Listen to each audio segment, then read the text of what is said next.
So let me tell you how I got us into this. I run away from home. So my mother had went, she had went to the horse races in Shreveport, Louisiana for the weekend. My grandmother was on and off drugs at the time. This particular time she may have been off, but sneaking. Okay. So she was keeping us for the weekend.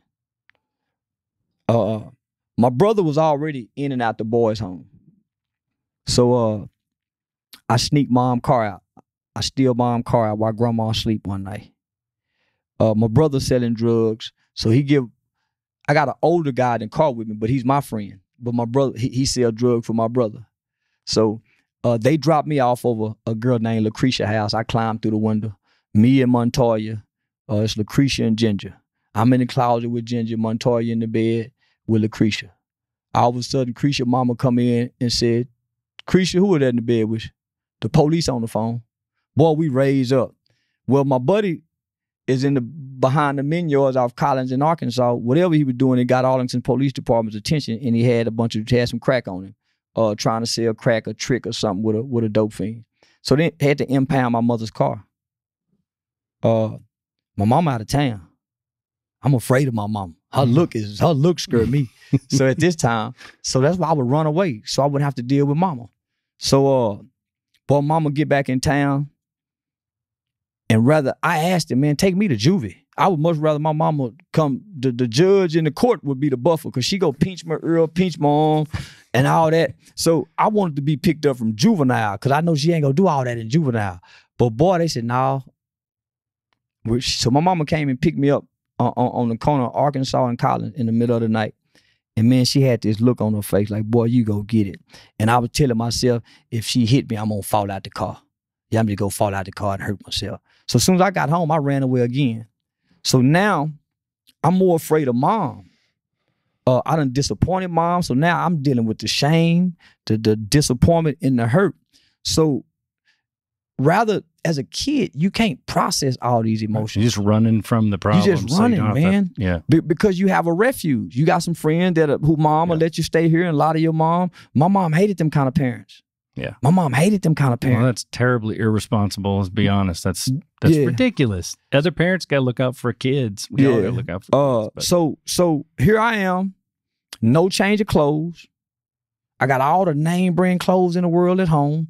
Man, we had marble floors. I had my own bedroom, phone line. I done ran away to be living like a bum. Yeah. So what else do you do? Hey, y'all, let's commit crimes. Snatching purses, breaking into houses. So that delinquent behavior over a weekend, doing beer runs, going to punchos, dining and dashing, eating in punchos, and then walking, and then, doing all the bullshit, right? Yeah. It's thrilling. It's exciting. You really don't want to hurt nobody, but in the process, you're gonna hurt somebody because you're a kid and y'all got a gun. So they had a teenage club called Tingles that all the teenagers went to. It was right there by the Wax Museum, behind the Wax Museum. Then they had another teenage club called Graham's that was right down the street from the Parks Mall on Cooper in California. So we had a shootout with some kids from Martin High School. Over what, sets or what? Nah, over schools. Nah, it was over my girlfriend Adrian DeJesus. Over a girl. Yeah, okay. pretty boy, one of the most prettiest Puerto Rican girls in the world. Boy, she's still Adrian DeJesus. Little guy named Lawrence. He liked her. I liked her. I thought I was going with her. But he probably was going with her. But I thought I was going with her because we kissed on the bridge and she lived in my neighborhood. So we had a shootout one time. How were we getting guns? We were breaking into houses. And then we got the white kids. We all living in Arlington with the white kids who dads got trucks with the rifles in the guns. So if nothing else, we got the 30-06 rifles. Okay. 22s and 25s. I got put on a year of probation for shooting a gun at some white people who called me a racial slur, who called me the N-word. So I got a year of probation of that. I'm about to get in trouble again for this car impounding. So I run away, man. I'm just running from problems because I don't know how to deal and face with problems. I'm a kid. And so, man, I just went on a crime spree. In my little mind, I'm finally grown. I ain't got to worry about mama saying that. So in my mind, homie, I went on a crime spree because it's fun. It wasn't really for money. It was fun going into North Arlington with many black people back then, grabbing a 12-pack of beer and grabbing some hot pork skins and running out. Yeah, it was fun. Then so it was fun going to the Parks Mall, watching a woman walk to her car and snatch her purse, and she fall down and hurt herself, and you snatch it in the belt break, and you laugh to the car. Come on, y'all, come on. And then we go from the Parks Mall to the Yards in Pantego, right there. It's right there off of Pioneer and Bourne Spring, one of them. So it was a Yards right there. So I was always the daredevil. I was the guy. I'm not gonna snatch the purse in the parking lot. I'm gonna go in the store and steal it. Catch it sitting in the buggy. Almost making it a dare. Well, I want to have the ups on everybody. Yeah, because I want to fit in. Yeah, I want to be a part. And you feel like you're in control, even though you're out of control. You feel like you're in control because you're not having to follow anybody's orders. But well, I'm following order because most of the guys I'm hanging with is older than me. I'm just the daredevil. I'm the brave heart. Man, okay. You go do it. You go do it. It's your turn. Well, I noticed they never wanted to do the most dangerous stuff. They looked for the easy victims. So I learned how, watching my friends, I learned how criminals pick victims. So I've never been a victim really. Because as a kid, I watched how they always wanted it easy. I want to go in the store and have the security guards chasing me out and I have to run around the car. That's how we got caught. That's how we caught this murder, right? So I'm on a crime spree, not my friends, because all them at home. I done ran away from home. I'm staying in my friends' houses. We're having sex with grown women because we trying to sell crack. So there's a guy by the name of Paul Chappelle. He used to front dope to everybody. He was like a little young kingpin. So I got Paul Chappelle to give me $125 worth of crack. And I tricked all my crack off with Mexican Maria while I was, So I want to be grown. I want to have sex with the grown women. So I ain't got no money. So we wanted to have some clothes to go to the club. The club coming up. Mm-hmm. We thinking booze. We ain't thinking money. We going to go steal some jackets so we can wear it to the club. Now, this is Thursday. The club on Friday. Okay. We go snatch a purse, put a little money, put a little Pizza Hut money in our pockets. So I come up with this clever plan to break into my girlfriend's house. Her dad was a Dallas police officer. So I stayed on Overbrook. She stayed on the street over. I told, her dad was a Dallas police officer. So that's where we got the gun from. We stole 2 Nintendos, 2 VCRs, a television. From your own girl's house? Yeah. Yeah, man. Well, she was my ex-girlfriend. So it's to get back. So this is why I tell, we broke into most of our girlfriends' houses as kids. They're white dad. We stole most of our white dad's guns because we're really the first generation of children that Dr. King's dream really got to coexist, where we really got to go to school with white kids in the 80s. But plus you knew the layout, you knew where everything was, you knew where people were home, you knew when they weren't. Well, we all would skip school and go do it, but most of us got caught, right? So their mom's jewelry, their dad's beepers, all of their dad's guns, their brother's Nintendo tapes. We just doing stupid shit. And so you busted in this house. So we break into this house. Nobody wants to go in. I bust the window because I'm the brave heart. And I cut my hand. So with blood left on the window. There wasn't no DNA test back then, but yeah. But it was part of the pictures that they used for the trial. I remember us being fascinated by having this bulletproof vest. My friend Dwayne Jackson, he's one of the kids that died out of the 4 of us in a high-speed chase running from the police while he was out on bond. He was more of a good kid. I was a good kid, but I was playing bad. So it easily to convince people that I was kind of bad. DJ was a good kid. He was our only child. Nothing was criminal about him.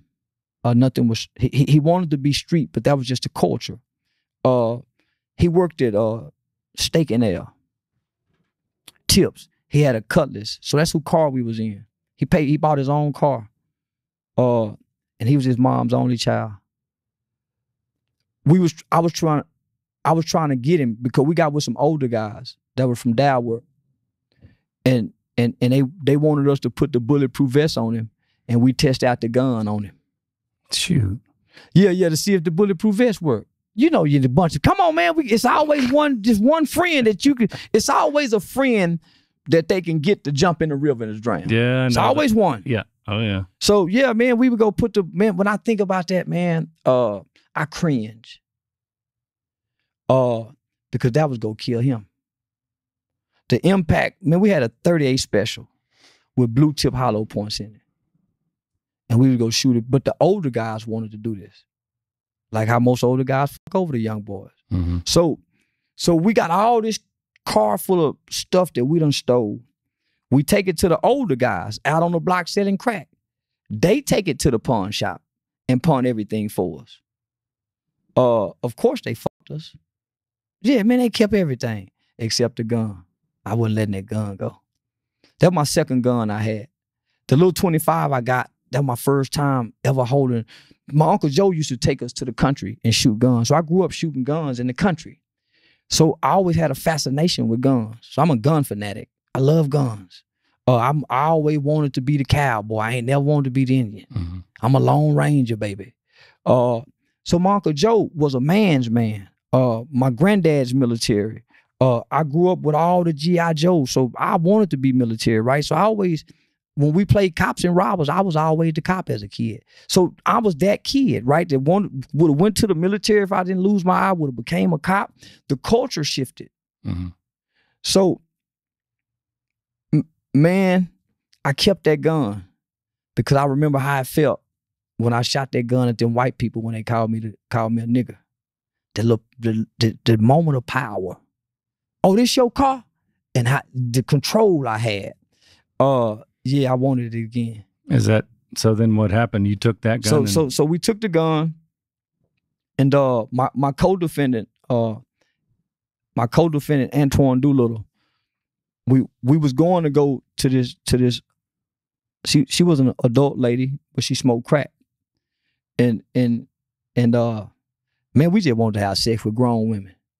So we would save up money, steal whatever to go buy some crack, to go get our little thing sucked, to go have, with some take turns all night long watching porn. And these grown women, this is the introduction of crack to America. Mm-hmm. So that was fascinating to us. So we went to some apartment complex, and there was a guy that was walking from that Yards on Arkansas in Collins right there. And he had on the New York Giants starter jacket, kind of like one we tried to take from the mall. Well, let me take y'all to the mall first. So we break into the house, we sell all the stuff. I ain't gonna say his name, but my partner Notorious, his big brother, they fuck over us good, boy. We probably barely got $100 a piece. But so that's really why we were stealing. If they would have played fair with it, we would have went and bought some jackets. Because at that time, starter jackets were like a Gucci belt. Oh, yeah. Man, I know some kids right now serving 4, 5, 6 years for robbing for a Gucci belt. They was like Michael Jordan 10. Man, the starter jacket.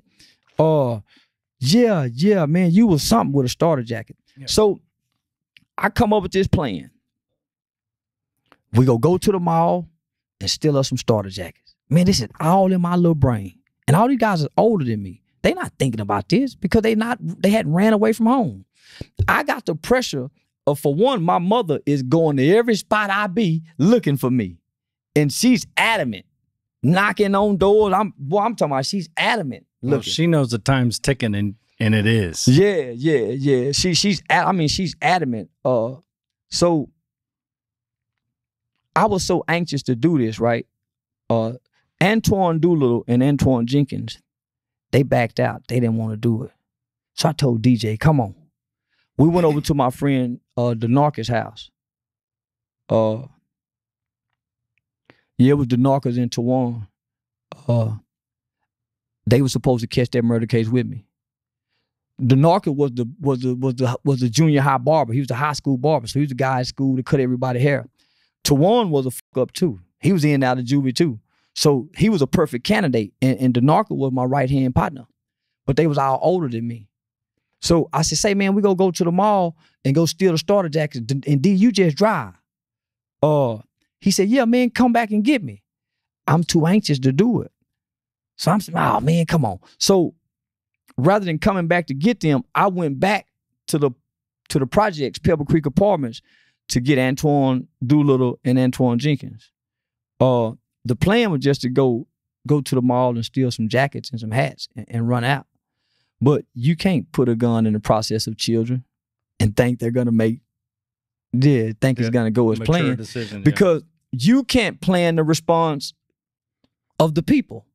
No crime ever goes as planned. Right. Right? But in your mind, it's fit to go to a T. So I come up with a plan.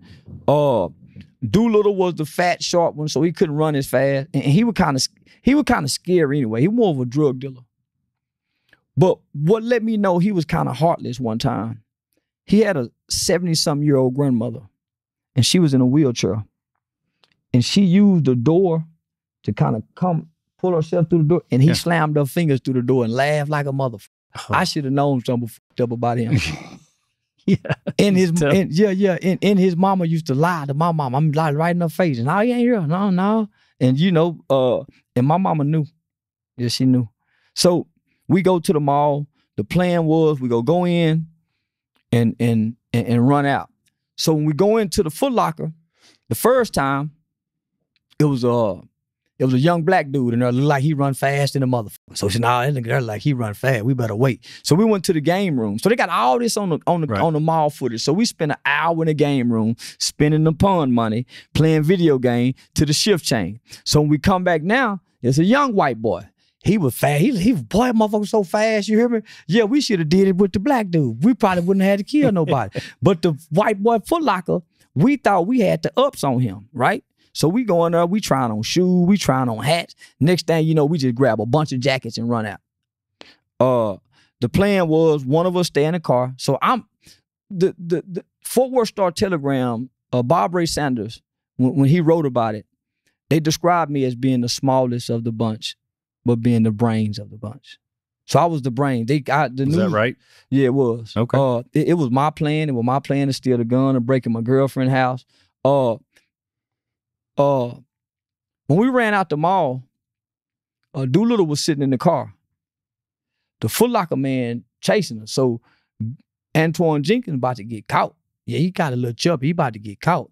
He dropped a hat or a jacket and ran around the car to get it. At this time, our victim, which is a guy by the name of Michael Levy, his car was having car trouble in the parking lot. This was at the Forum 303 Mall. It was probably like 2 o'clock in the afternoon, broad daylight. The mall was plenty of people. Tony Dorsett had a club right there. So Tony Dorsett and them was at the club. So this happened in broad daylight in the mall parking lot. When we ran out and got in, I'm holding on. It's my gun. So I'm holding on. I got the gun right here. So I'm behind the passenger seat. Doolittle in the front seat. Big Torn got in the back seat with me, and DJ in the front seat. So I don't know what happened. It was starting to rain like this. Somehow he put the car in neutral. So he was trying to go in reverse. You know, he's panicking. Yeah, you know, he got to go up. Yeah, he panicking. So as he's trying to crank the car up, our victim, Michael Levy, he came out of nowhere and dove on top of the car and started hitting the windshield. He had a tool. He was on the hood, on top of the hood, hitting the windshield. And he was shattering the glass. So Doolittle was in the front seat with the glass kind of shattering. It's not busting, but it's shattering. Mm-hmm. And he's playing like he don't know what we went in there to do. Man, what y'all done, sir? I don't know. What man, what's going on, man? What y'all done? I'm saying, shoot the motherfucker. Shoot him. So I'm encouraging it. I got the gun back here. I'm saying, man, shoot that motherfucker. Man, shoot him. So he's turned around this way to prevent the glass from hitting him. Man, what y'all did, man? Sir, I don't know what. By this time, Mr. Levy. He's playing too, because he knows. Yeah, he knows damn well. He's gay. He done told us 2 jackets. He done picked him a jacket. Yeah. So by this time, Mr. Levy, you know, back then, the car didn't have to be in park, drive, neutral. You can just take the keys out the motherfucker. He took the keys out. He reached in from around. I don't know how he did it, man, but he never got off the hood. Really? And he was a small guy. He was a small frame guy. We could have jumped on him and let him live. But we don't know, man. We hurt people. And we got a 357. We got a 38 special that looked like a 357 Magnum or a 410 with blue tip hollow points, and it's a police weapon. It's a police weapon. Yeah. So when he reached inside the car to take the keys out,